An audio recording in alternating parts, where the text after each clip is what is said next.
ਅਮਰੀਕੀ ਅੰਤਰਰਾਸ਼ਟਰੀ ਧਾਰਮਿਕ ਆਜ਼ਾਦੀ ਕਮਿਸ਼ਨ ਨੇ ਸਾਲਾਨਾ ਰਿਪੋਰਟ ਵਿੱਚ ਰਾਅ ਤੇ ਪਾਬੰਦੀ ਲਗਾਉਣ ਦੀ ਕੀਤੀ ਮੰਗ। ਸਿੱਖ ਸੰਘਰਸ਼ ਵਿੱਚ ਵਡਮੁੱਲਾ ਯੋਗਦਾਨ ਪਾਉਣ ਵਾਲੇ ਭਾਈ ਮਹਿਲ ਸਿੰਘ ਬੱਬਰ ਦਾ ਲਾਹੌਰ ਵਿਖੇ ਹੋਇਆ ਦੇਹਾਂਤ। ਪੰਜਾਬ ਦੇ ਬਜਟ ਤੇ ਕਾਂਗਰਸੀ ਆਗੂ ਪ੍ਰਤਾਪ ਸਿੰਘ ਬਾਜਵਾ ਦਾ ਪ੍ਰਤੀਕਰਮ।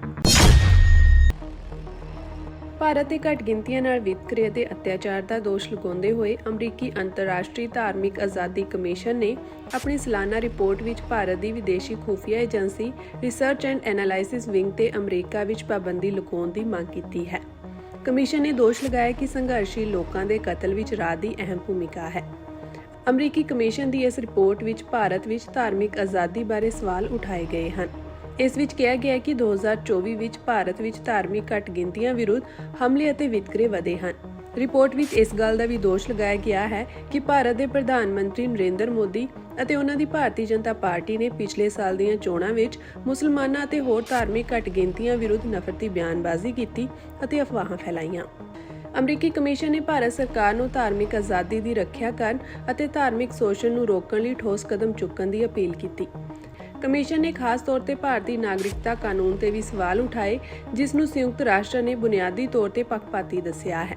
ਇਸ ਤੋਂ ਇਲਾਵਾ ਕਸ਼ਮੀਰ ਦੇ ਵਿਸ਼ੇਸ਼ ਦਰਜੇ ਨੂੰ ਖਤਮ ਕਰਨ ਦੀ ਵੀ ਆਲੋਚਨਾ ਕੀਤੀ ਗਈ। ਮੰਗਲਵਾਰ ਨੂੰ ਜਾਰੀ ਇਸ ਰਿਪੋਰਟ ਵਿੱਚ ਅਮਰੀਕੀ ਕਮਿਸ਼ਨ ਨੇ ਕਿਹਾ ਕਿ 2024 ਤੋਂ ਭਾਰਤ ਵਿੱਚ ਧਾਰਮਿਕ ਆਜ਼ਾਦੀ ਦੀ ਸਥਿਤੀ ਹੋਰ ਵਿਗੜਦੀ ਜਾ ਰਹੀ ਹੈ, ਕਿਉਂਕਿ ਧਾਰਮਿਕ ਘੱਟ ਗਿਣਤੀਆਂ ਵਿਰੁੱਧ ਹਮਲੇ ਅਤੇ ਵਿਤਕਰੇ ਵਧ ਰਹੇ ਹਨ। ਰਿਪੋਰਟ ਵਿੱਚ ਇਹ ਵੀ ਕਿਹਾ ਗਿਆ ਕਿ 2023 ਤੋਂ ਸਿੱਖਾਂ ਵਿਰੁੱਧ ਅਮਰੀਕਾ ਅਤੇ ਕੈਨੇਡਾ ਵਿੱਚ ਭਾਰਤ ਦੀਆਂ ਕਾਰਵਾਈਆਂ ਨੇ ਦੁਵੱਲੇ ਸਬੰਧਾਂ ਵਿੱਚ ਇੱਕ ਨਵਾਂ ਤਣਾਅ ਪੈਦਾ ਕਰ ਦਿੱਤਾ ਹੈ। ਜ਼ਿਕਰਯੋਗ ਹੈ ਕਿ ਸਿੱਖ ਆਗੂ ਗੁਰਪਤਵੰਤ ਸਿੰਘ ਪੰਨੂ ਨੂੰ ਕਤਲ ਕਰਨ ਦੀ ਨਾਕਾਮ ਸਾਜ਼ਿਸ਼ ਕਰਨ ਵਾਲੇ ਭਾਰਤੀ ਖੁਫੀਆ ਏਜੰਸੀ ਰਾਅ ਦੇ ਅਧਿਕਾਰੀ ਵਿਕਾਸ ਯਾਦਵ ਖਿਲਾਫ ਅਮਰੀਕਾ ਨੇ ਮੁਕੱਦਮਾ ਸ਼ੁਰੂ ਕੀਤਾ ਹੋਇਆ ਹੈ। ਸਿੱਖ ਸੰਘਰਸ਼ ਵਿੱਚ ਆਪਣਾ ਵਡਮੁੱਲਾ ਯੋਗਦਾਨ ਪਾਉਣ ਵਾਲੇ ਇੱਕ ਹੋਰ ਜੁਝਾਰੂ ਸਿੱਖ ਗੁਰੂ ਚਰਨਾਂ ਵਿੱਚ ਜਾ ਵਿਰਾਜੇ ਹਨ। ਸਿੱਖ ਸੰਘਰਸ਼ ਦੇ ਥੰਮ ਅਤੇ ਲੰਮੇ ਸਮੇਂ ਤੋਂ ਜਲਾਵਤਨੀ ਕੱਟ ਰਹੇ ਭਾਈ ਮਹਿਲ ਸਿੰਘ ਬੱਬਰ ਬੀਤੇ ਕੱਲ ਅਕਾਲ ਚਲਾਣਾ ਕਰ ਗਏ ਹਨ। ਕਿਡਨੀਆਂ ਦੀ ਖਰਾਬੀ ਕਾਰਨ ਲੰਮੇ ਸਮੇਂ ਤੋਂ ਉਹਨਾਂ ਦਾ ਲਾਹੌਰ ਦੇ ਇੱਕ ਨਿੱਜੀ ਹਸਪਤਾਲ ਤੋਂ ਡਾਕਟਰੀ ਇਲਾਜ ਚੱਲ ਰਿਹਾ ਸੀ, ਜਿੱਥੇ ਉਹਨਾਂ ਆਪਣੇ ਆਖਰੀ ਸਾਹ ਲਈ। ਮਿਲੀ ਜਾਣਕਾਰੀ ਅਨੁਸਾਰ ਭਾਈ ਮਹਿਲ ਸਿੰਘ ਬੱਬਰ ਕਈ ਵਰ੍ਹਿਆਂ ਤੋਂ ਪਾਕਿਸਤਾਨ ਦੇ ਲਾਹੌਰ ਵਿਖੇ ਰਹਿਣ ਤੋਂ ਬਾਅਦ ਹੁਣ ਸ਼੍ਰੀ ਨਨਕਾਣਾ ਸਾਹਿਬ ਦੇ ਗੁਰਦੁਆਰਾ ਤੰਬੂ ਸਾਹਿਬ ਵਿਖੇ ਭਾਰੀ ਸੁਰੱਖਿਆ ਹੇਠ ਰਹਿ ਰਹੇ ਸਨ।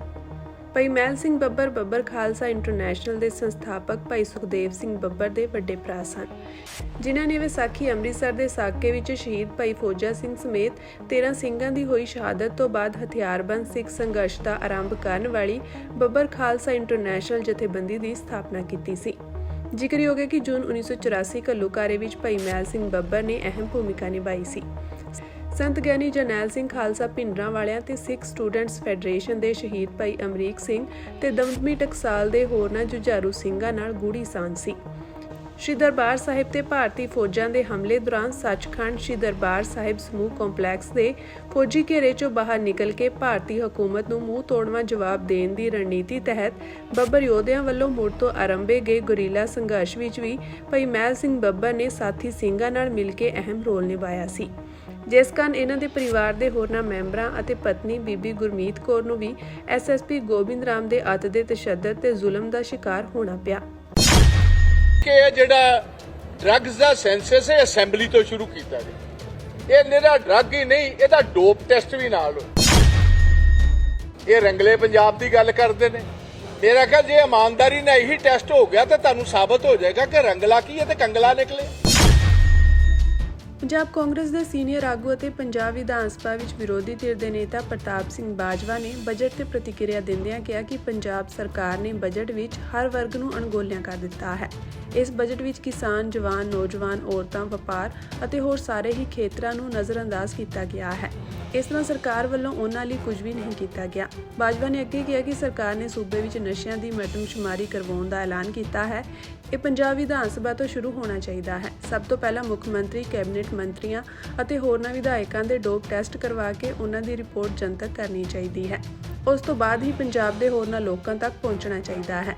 ਉਹਨਾਂ ਕਿਹਾ ਕਿ ਇਹ ਟੈਸਟ ਵੀ ਪੰਜਾਬ ਸਰਕਾਰ ਦੇ ਡਾਕਟਰਾਂ ਦੀ ਥਾਂ ਪੀਜੀਆਈ ਦੇ ਡਾਕਟਰਾਂ ਦੀ ਅਗਵਾਈ ਹੇਠ ਬੋਰਡ ਵੱਲੋਂ ਕਰਵਾਇਆ ਜਾਣਾ ਚਾਹੀਦਾ ਹੈ। ਕਾਂਗਰਸ ਦੇ ਸੀਨੀਅਰ ਆਗੂ ਨੇ ਕਿਹਾ ਕਿ ਆਮ ਆਦਮੀ ਪਾਰਟੀ ਨੇ ਵਿਧਾਨ ਸਭਾ ਚੋਣਾਂ ਤੋਂ ਪਹਿਲਾਂ ਔਰਤਾਂ ਨੂੰ 1000 ਰੁਪਏ ਦੇਣ ਦਾ ਵਾਅਦਾ ਕੀਤਾ ਸੀ, ਪਰ ਅੱਜ 3 ਸਾਲ ਬੀਤ ਜਾਣ ਦੇ ਬਾਵਜੂਦ ਹਾਲੇ ਤੱਕ ਨਹੀਂ ਦਿੱਤੇ ਗਏ ਹਨ। ਬਾਜਵਾ ਨੇ ਕਿਹਾ ਕਿ ਆਮ ਆਦਮੀ ਪਾਰਟੀ ਨੇ ਪੰਜਾਬ ਦੇ ਲੋਕਾਂ ਨਾਲ ਧੋਖਾ ਕੀਤਾ ਹੈ। मैं ਇਹਦੇ ਤੇ ਕਹਿਣਾ ਚਾਹਾਂਗਾ ਕਿ ਡਰੱਗਸ ਦਾ ਇਹਨਾਂ ਨੇ ਕਿਹਾ ਕਿ ਅਸੀਂ ਸੈਂਸਸ ਕਰਾਉਣਾ ਚਾਹੁੰਦੇ ਹਾਂ।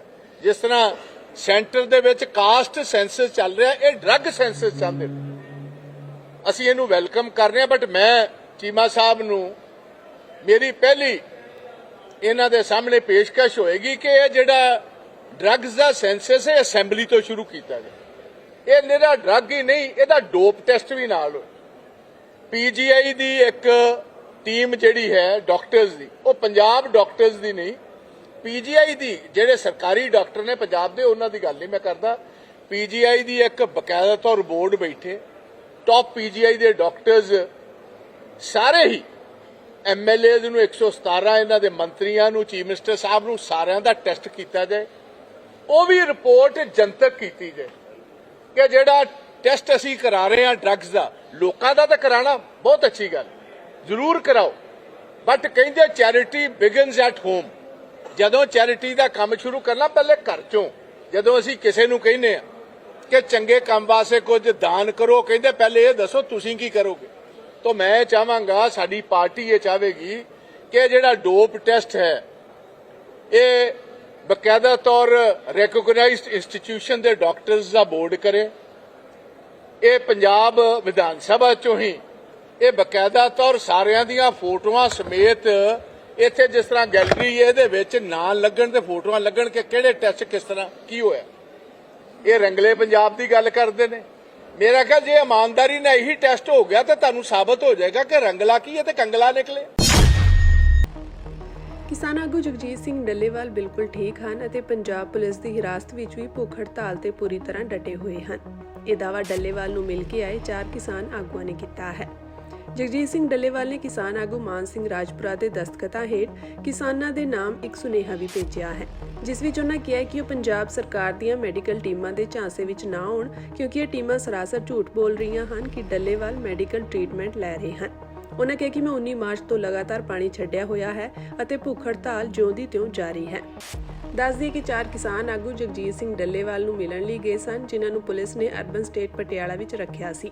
ਉਪਰੰਤ ਛੱਡਣ ਤੋਂ ਬਾਅਦ ਜਗਜੀਤ ਸਿੰਘ ਡੱਲੇਵਾਲ ਦਾ ਇਹ ਸੁਨੇਹਾ ਪ੍ਰਾਪਤ ਹੋਇਆ।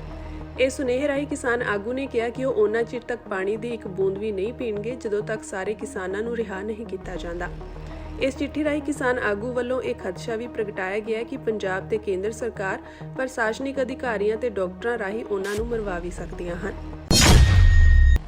ਲੋਕ ਸਭਾ ਮੈਂਬਰ ਤੇ ਵਾਰਿਸ ਪੰਜਾਬ ਦੇ ਜਥੇਬੰਦੀ ਦੇ ਮੁਖੀ ਭਾਈ ਅੰਮ੍ਰਿਤਪਾਲ ਸਿੰਘ ਦੇ 8 ਸਾਥੀਆਂ ਨੂੰ 4 ਰੋਜ਼ਾ ਪੁਲਿਸ ਰਿਮਾਂਡ ਦੀ ਮਿਆਦ ਖਤਮ ਹੋਣ ਮਗਰੋਂ ਸਖਤ ਸੁਰੱਖਿਆ ਪ੍ਰਬੰਧਾਂ ਹੇਠ ਸਥਾਨਕ ਅਦਾਲਤ ਵਿੱਚ ਪੇਸ਼ ਕੀਤਾ ਗਿਆ। ਪੁਲਿਸ ਨੇ ਇਹਨਾਂ ਦਾ 7 ਦਿਨਾਂ ਦਾ ਰਿਮਾਂਡ ਮੰਗਿਆ, ਪਰ ਅਦਾਲਤ ਨੇ 28 ਮਾਰਚ ਤੱਕ 3 ਰੋਜ਼ਾ ਪੁਲਿਸ ਰਿਮਾਂਡ ਦੀ ਹੀ ਮਨਜ਼ੂਰੀ ਦਿੱਤੀ। ਅਜਨਾਲਾ ਦੇ ਡੀਐਸਪੀ ਗੁਰਵਿੰਦਰ ਸਿੰਘ ਨੇ ਦੱਸਿਆ ਕਿ ਮੁਲਜ਼ਮਾਂ ਬਸੰਤ ਸਿੰਘ, ਭਗਵੰਤ ਸਿੰਘ ਬਾਜੇਖਾਨਾ, ਗੁਰਮੀਤ ਸਿੰਘ, ਸਰਬਜੀਤ ਸਿੰਘ ਕਲਸੀ, ਗੁਰਿੰਦਰਪਾਲ ਸਿੰਘ, ਹਰਜੀਤ ਸਿੰਘ, ਕੁਲਵੰਤ ਸਿੰਘ ਅਤੇ ਅਮਨਪ੍ਰੀਤ ਸਿੰਘ ਅਮਨਾ ਨੂੰ ਥਾਣਾ ਅਜਨਾਲਾ ਵਿੱਚ ਦਰਜ FIR ਨੰਬਰ 39 ਤਹਿਤ ਅਦਾਲਤ ਵਿੱਚ ਪੇਸ਼ ਕੀਤਾ ਗਿਆ।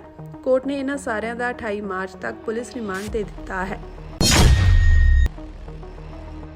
ਸ਼੍ਰੋਮਣੀ ਗੁਰਦੁਆਰਾ ਪ੍ਰਬੰਧਕ ਕਮੇਟੀ ਦੇ ਪ੍ਰਧਾਨ ਐਡਵੋਕੇਟ ਹਰਜਿੰਦਰ ਸਿੰਘ ਧਾਮੀ ਨੇ ਪ੍ਰਧਾਨ ਮੰਤਰੀ ਨਰਿੰਦਰ ਮੋਦੀ ਵੱਲੋਂ ਬੰਦੀ ਸਿੰਘਾਂ ਦੀ ਰਿਹਾਈ ਦੇ ਮਾਮਲੇ ਵਿੱਚ ਸ੍ਰੀ ਅਕਾਲ ਤਖਤ ਸਾਹਿਬ ਦੀ ਕਮੇਟੀ ਨੂੰ ਮਿਲਣ ਲਈ ਸਮਾਂ ਨਾ ਦੇਣ ਦੀ ਨੀਤੀ ਦੀ ਕਰੜੀ ਆਲੋਚਨਾ ਕੀਤੀ ਹੈ।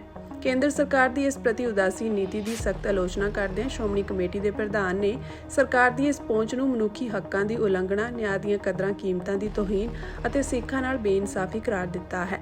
ਅੱਜ ਸ਼੍ਰੋਮਣੀ ਕਮੇਟੀ ਦਫ਼ਤਰ ਪਹੁੰਚੇ ਐਡਵੋਕੇਟ ਧਾਮੀ ਨੇ ਕਿਹਾ ਕਿ ਸ਼੍ਰੋਮਣੀ ਕਮੇਟੀ ਸਿੱਖਾਂ ਦੇ ਇਸ ਸੰਜੀਦਾ ਮਾਮਲੇ ਉੱਤੇ ਪਿਛਲੇ ਲੰਮੇ ਸਮੇਂ ਤੋਂ ਲਗਾਤਾਰ ਯਤਨ ਕਰ ਰਹੀ ਹੈ, ਪਰ ਕੇਂਦਰ ਸਰਕਾਰ ਦਾ ਨਾਅੰਦਰੂ ਰਵੱਈਆ ਇਸ ਵਿੱਚ ਅੜਿੱਕਾ ਬਣਿਆ ਹੋਇਆ ਹੈ।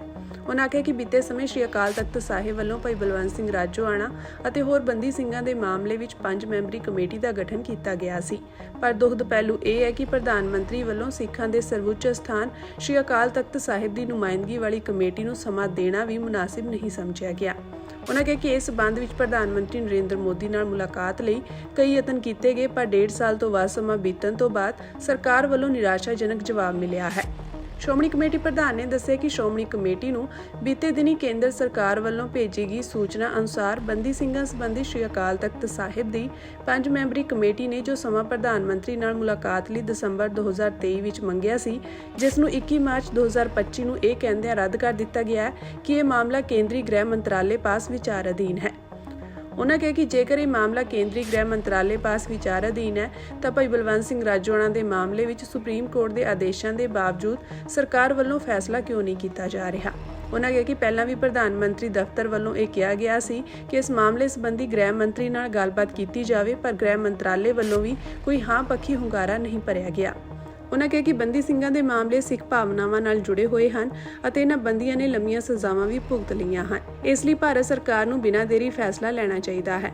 ਉਹਨਾਂ ਆਖਿਆ ਕਿ ਨਿਆਂ ਦਾ ਨਿਯਮ ਸਭ ਲਈ ਇਕਸਾਰ ਲਾਗੂ ਕਰਨਾ ਸਰਕਾਰਾਂ ਦੀ ਜ਼ਿੰਮੇਵਾਰੀ ਹੈ ਅਤੇ ਇਸ ਤੇ ਰਾਜਸੀ ਪਹੁੰਚ ਠੀਕ ਨਹੀਂ ਹੈ।